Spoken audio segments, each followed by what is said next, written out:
Hello, I'm Colleen Gallagher, CEO at Onward and Upward, and you're listening to the Association Insights podcast, where each week we interview association leaders from across the country to hear how they're trying new things, taking big risks, and delivering value for their members. We'll explore the realities of what it means to work in and with associations and bring you the insights and inspiration you need to advance your career and make big changes at your association. Let's get started. Welcome back to the Association Insights podcast. I'm your host, Colleen Gallagher, and I'm really excited for today's conversation. We're going to be talking with Suzanne Struglinski, a seasoned comms and PR practitioner and a friend of mine through the Washington Women in PR Network. And we're going to be talking about events today.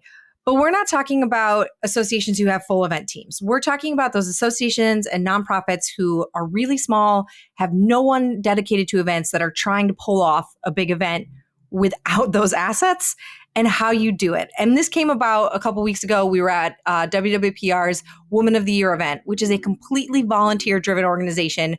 And we're putting together an awards lunch for 200 people.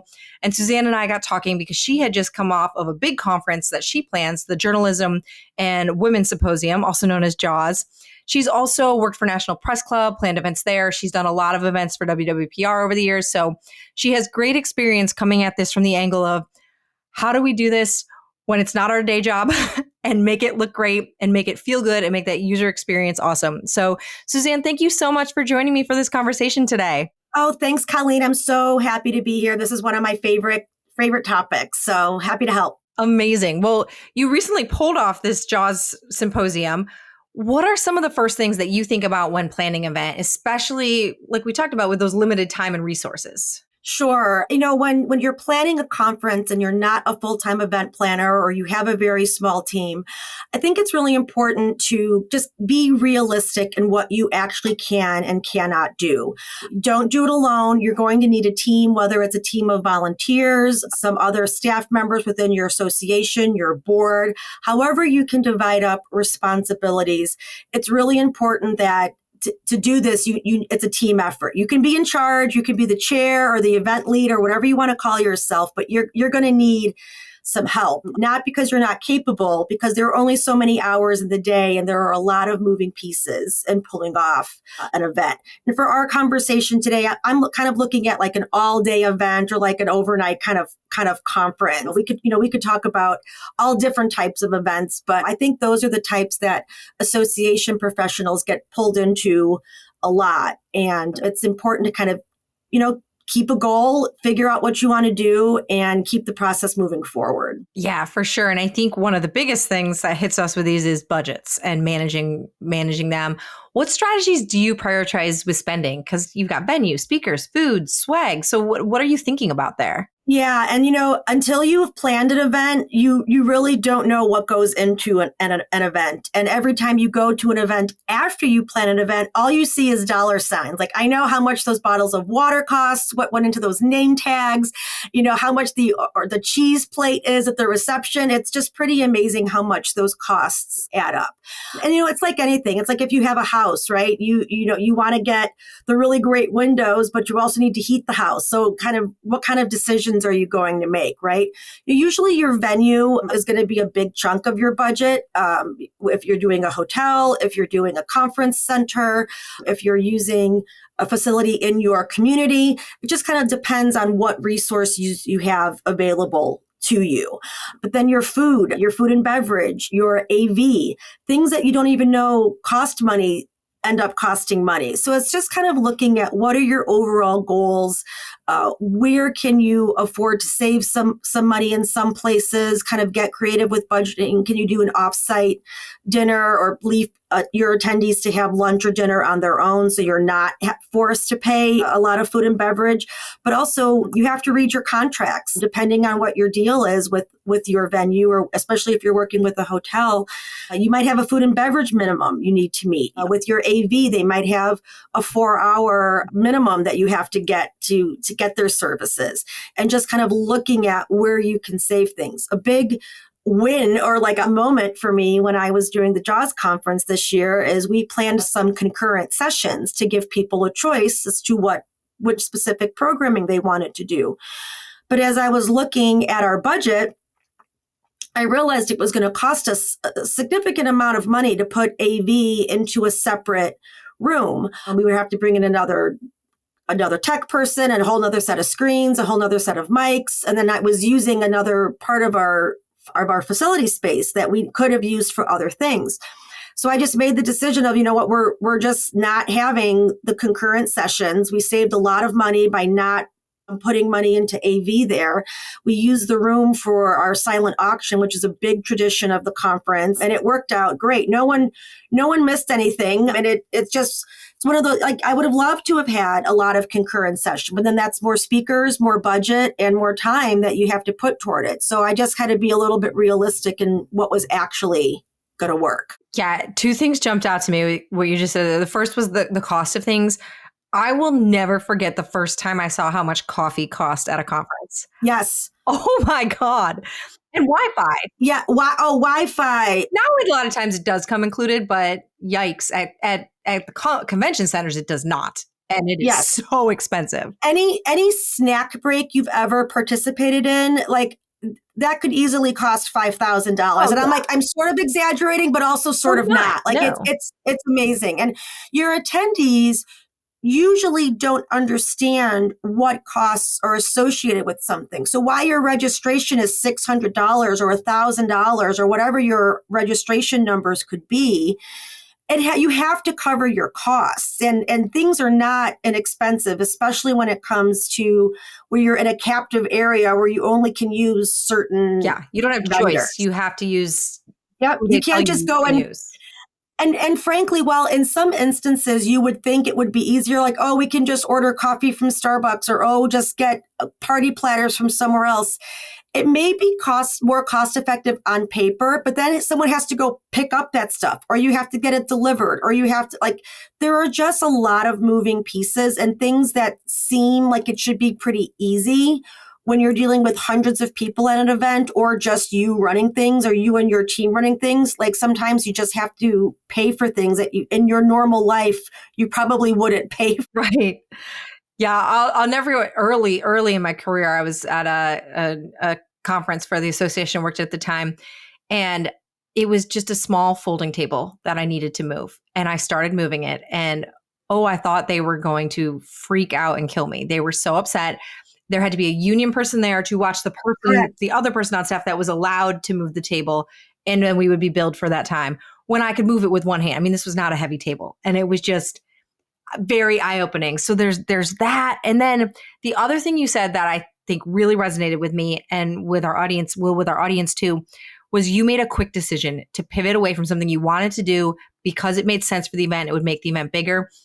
You could have hemmed and hawed over that, not made a decision. It would have cost you more. It wouldn't have worked as well, but you were willing to make a quick decision and do what was right for the conference. And you have to make quick decisions when you're planning an event, because there are so many and they will pile up on you and you'll be lost otherwise. Absolutely. And kind of that quick decision making, I think sometimes we can fault ourselves, like, oh, I made a mistake, or, oh, I should have thought about this, when you don't know what you don't know. Of course, when you're just looking at programming slots to fill or giving your attendees, a good experience, and you want a variety of things for them to learn about and sessions for them to interact with each other at, you can just kind of get lost on the details of things. Like, your example with the table, like to move that table or one more set of this, even the number of speakers, you send out a lot of invitations to have people come speak at your event.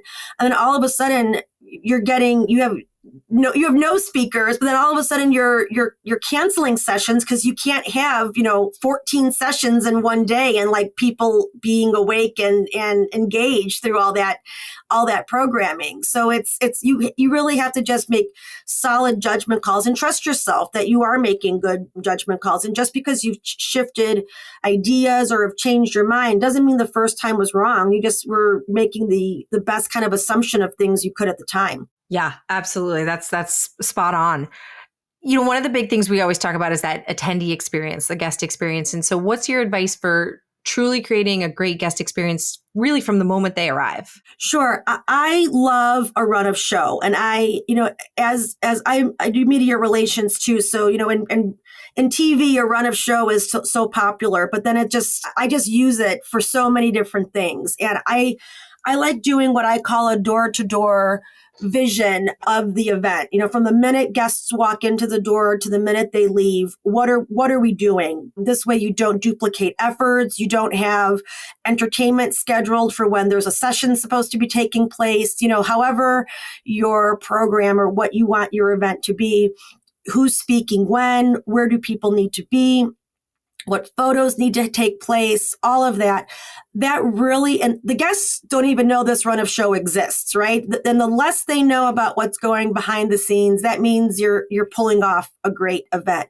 But really thinking through and kind of putting on the persona of your guests, what do you want them to see when they come into the room? What do you want them to do during sessions? How long do you want to sit in a conference room without a break? How long can you be away from your phone or engaged in something, especially if your conference is during working hours? People are spending their time and their money. Someone's getting a babysitter, someone made plane ticket reservations, someone asked their boss to come to your event. What's going to make it worthwhile to them? Don't be afraid of trying something new. Just because it's never been done at a conference before doesn't mean that it shouldn't be done. Talk with your team. Your association members better than anyone. What's going to resonate with one association may not work with another association, but what will your members enjoy? What's worked, but also what's new, what's exciting, especially if you're trying to bring in new members or younger members to your association. Traditions are great and like long-standing things that the association done are important, but that doesn't mean you can't add new things to your programming. Yeah. Yeah, that's so good. So clearly we've covered that events can be a really big lift. How do you help boards or other internal stakeholders, depending on who you're working with, really understand the ROI beyond this is how many people came? Yeah. And, that's such a great question because, yes, attendance numbers are important, right? And it's good to set a goal. Again, it's a cost per head, right? How many people can you physically put in your space? Don't get a 500 person ballroom if you only think 100 people are going to show up. It's going to look really empty and you're wasting valuable dollars on space.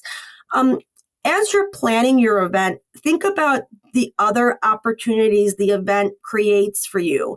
As communication professionals, right, we're always thinking about content and images. What other things can you use images or visuals from this event for? Your annual report, future website content, future newsletters. It doesn't just have to be this picture took place at this one event we did or our annual meeting. You can use pictures of the board. You can get pictures of your sponsors. A lot of times this is the first time or only time members of your association get to see each other. So be creative and not just looking at the number of attendance, but what other content or quote unquote products can that event produce for you? So you're not scrambling throughout the rest of the year, trying to track down a board picture, trying to get headshots from everybody. Are there member services or member database updates that you could have done at this event? Use the event to your advantage. It's kind of like when you have a family reunion, get that family photo taken, right? Because who knows when the next time you all have off or can all be with each other, right? So use the event, like at WWP, for example, where we've worked so well together on things. We take a board picture at every big gathering because it's a time when we all have left our houses. We're all dressed up for a nice event and we look nice and we're all together and we're not just on a text thread or in an email chain. Use that time to your advantage.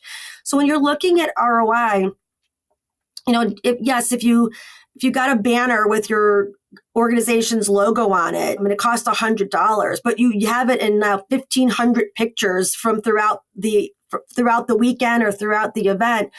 That's huge because now you don't have to brand things or put a logo on it every single time you use a picture. It's already there for you. I love that. And I think the other piece for me is the loyalty you can build by having a good event among your attendees and for associations, their members, that can carry you through their renewal because Absolutely. they remember that and they say, I can't wait to go back next year because that was where I made these connections, where I built like my career up, where I got new business, things like that. It goes such a long way if you do it right. And, we kind of forget that the pandemic, when we all couldn't leave, it wasn't actually that long ago. Well, 2020 was the start. It's only 2025, and we could think it was 5 years ago. And it really wasn't. We didn't really start gathering again until kind of late 2023, 2024.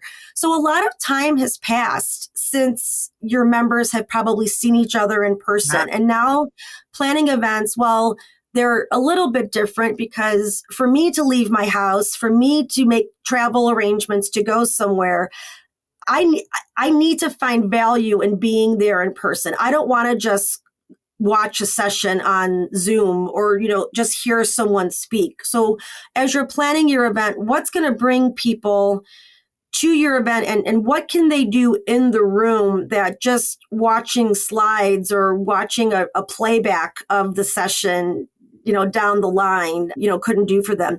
And while I'm saying that, just bear with me. People also think, we were talking about costs, right? That, video, recording, live Zoom, all of that all takes money and time and logistics to put together. So just like, you can't just throw up a camera and put it in the back and just like think your video is taken care of. I'm not saying you need to hire a full television crew for things, but if your members or your board or leadership is saying, oh, we want a hybrid model, we want this to be a webinar based too, that's fine, but that is a different event than just a purely in-person event, because now you're taking care of the people that are in the room, but also having to account for people that are watching it online or watching it later, and just how the logistics are, what the lighting, there are, and that costs money to do. So there are certainly vendors that would be happy to sell you their services to do that, but it's not inexpensive, and it's not just a quick fix to getting more engagement or more people to participate. Right. And no one wants to watch the keynote be filmed from 100 yards away. It's not fun. Yeah, it's not, there are instances where it's fine. And if that's what you have to do, that's what you have to do. But if you're looking at budget, and also just, keep in mind, events, especially kind of an annual event or your signature event, that really reflects back on your association's branding and overall image, right? So if I personally, especially when working with small budgets, I would prefer just not to have recorded sessions that have someone in the back with a phone recording something and me throwing that up online as like our session, because it's just not going to look professional. It's not going to look the way that it should. And I would rather just not have it than put something up that's just off-brand or does not portray the organization like I want it to be portrayed. Yeah, that's so true. Another thing you and I have talked about a lot is the importance of, timing and communication in event planning. So what are your kind of go-to tools or methods for keeping everyone on the same page? Sure. So internally, especially if you're working with a group of volunteers, look, volunteers are fantastic. Usually they're your association diehards, they love being a part of the group. But just because someone volunteers for something doesn't necessarily mean they're really good at what that job is. And myself included. I have definitely volunteered for things thinking, how hard can this be? And then it's like, oh God, this is a little bit more complicated than I thought. So just, being realistic with your volunteers. I really like setting out a timeline, 12 months out, 9 months out, 6 months out, 3 months out, and then, kind of the month before what needs to be done. There are some things that you can't do until the week before. And then there are some things that if you didn't do it 6 months ago, it's too late. You've missed that window. And, keeping your volunteers, or if you have staff, your staff just kind of abreast of where are we in the planning process? How late are we? Is this normal? It's especially with attendance, it's always like 4 months out, you've been promoting this event, you have no registrations, but then a month before, like 400 people sign up overnight, or like a week before people sign up. So just kind of acknowledging like what's normal and what has happened in the past.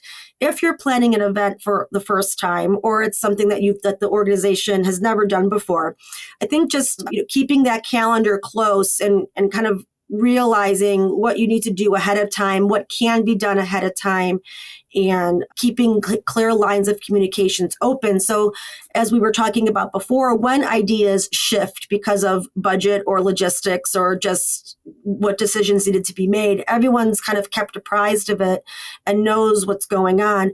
And if something's falling through, 5 people are looking at speakers and you still don't have a keynote and you've got 2 months to go, well, like we really need to find a keynote. Like, let's focus on that right now. Yep. The timeline is so key because, like you said, if you don't do something that needed to be done 6 months out, you're screwed. I mean, yeah. And if you let everything wait until 1 month out, you will be overwhelmed beyond belief. So I think that's a really smart way to approach it. Another question in a little different direction. So what are you doing when you want media to come cover these smaller events? Oh, that's my favorite question. So my media relations mantra is always reporters want news. So just the fact that your association is having an event on its own may not be news. Like, organization has conference will never be on the front page of any website ever. So there's a couple things I want to talk about when it comes to media at your event. One, do you want them there? Is this kind of a members only thing? Because the minute you invite media in, your members should know that they're there. If you're talking about association business or membership issues, things that are kind of should be kept in the family, so to speak, do you want to have a reporter in that room? Now, granted, anything can be recorded and published online by any person at any time. So, the concept of like shielding reporters from stuff when we all have phones in our hand, I think is a little bit of an antiquated idea. But if you want reporters there, why are they coming? Like, what are you bringing them there for? So let's say you do have news that you want to break at this event, at this conference. The association's changing its membership structure, or you're inviting a new profession in to join with you. Something that's a little newsworthy or would not happen any other year. It's a kind of a unique event. You need to let your key reporters know ahead of time that this is happening, that there is something going on at this particular day and this particular time. And as much information as you can give to that reporter ahead of time, the better. And this helps them kind of plan their coverage, work with their editor, just understand what's happening and why this is newsworthy. At the event, when you do have reporters come, depending on the amount of press you're talking about, if you have like 20 or if you're anticipating 20 or more reporters coming, you need to have a designated space for them, at the very least, to put down their bag, put down their laptop, and they can quickly file a story. This is not mandatory, especially if it's going to add more budget to your or more cost to your budget, because reporters can pretty much, when I was a reporter, I filed from the floors of places, so you can file a story from anywhere. But as a courtesy, as a professional organization, you should have some sort of space for reporters to work, especially if you're wanting things to happen kind of in real time at your event. So we could have a whole nother podcast episode about working with the media at events, but kind of mainly what's the news? Where will they need to be? And keep in mind that journalists attending your conference is not attending as a regular attendee. They're there, they're kind of going to dive in and dive out. They're going to go to the session they want and leave. So setting up a way for them to register for free, working in that cost into your budget because they're not there as a full-on attendee, all of that. One last thing too, while I will emphasize again that reporters want news, and there should be something newsworthy for you to anticipate media coming to your event. A conference or, a day-long type event is also a good time for people to meet with reporters that you talk to regularly, set up appointments with them. So it may not be something during that conference for them to cover, but if your CEO is in town, if the head of your organization, a new president, someone that has something to say, or someone that usually only works with reporters, on the phone or over text or something like that. If there is a chance to set up meetings like that, depending on, again, your association's needs and structure, that this is a really good time to do that. If you have vendors, if you have sponsors, it's a good time for reporters to come see who is supporting your organization. How big is your organization?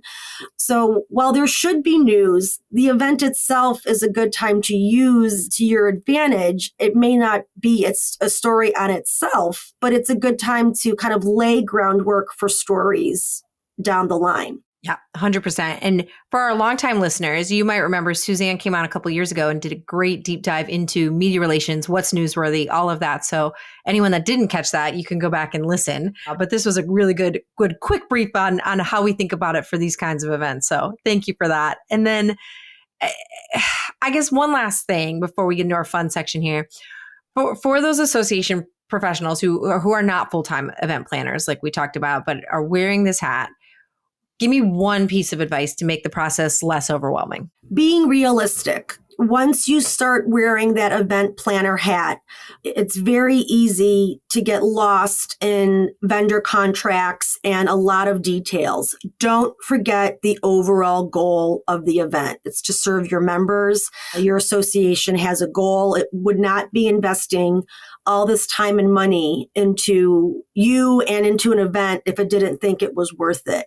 But you have to kind of get the basics done first before you add photo booths and trapeze artists and puppy pet things that they have now at conferences. Those are really wonderful things to have, but they cost money and they cost time. So making sure you have the bare bones done first. Serve your members, serve your association. And usually forgive the assumption, but usually the person that gets tasked with the event hat all of a sudden is in the comms department. So use that to your advantage. What other things can you do for the rest of the year? Can you kind of kill two birds with one stone with and use the event to your advantage of? But be realistic, and you are never going to please everyone. Someone will always complain about something at your event. No matter how much work you've put into it, no matter how flawless the event went, at least what the audience saw, the room will be too cold, the room will be too hot, the food won't be good. There will always be some criticism, and that's not your fault. You cannot please everyone. It's absolutely impossible.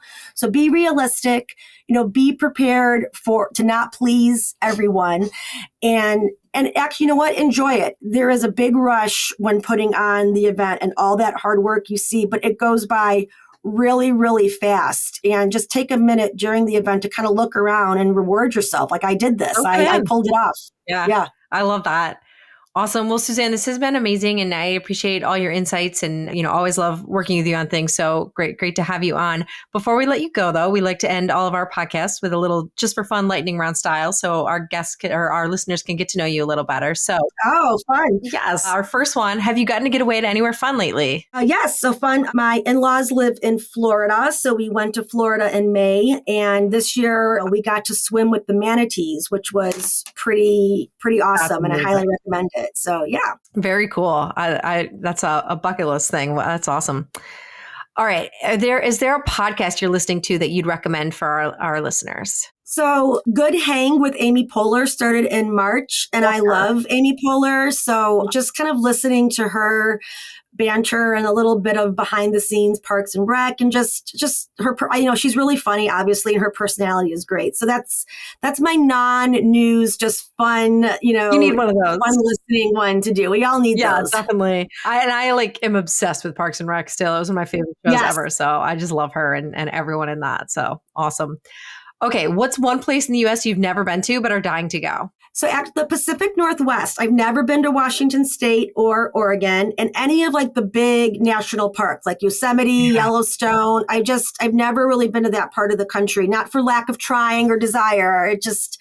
I haven't made it there yet. So it's on the list of things to do. Yeah, I still have to get to Yellowstone and Yosemite, but I have been to Washington State and Oregon and just amazing. So that'll be great once you get there. All right, last one. Finish this sentence.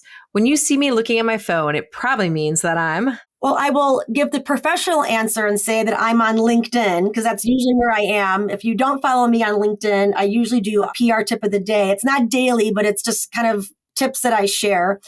But then I will also say that I'm usually scrolling TikTok because I love the platform from a lot of different levels, or I have a few addictive games that I play on my phone. So it's either doom scrolling or playing a game. You need balance, right?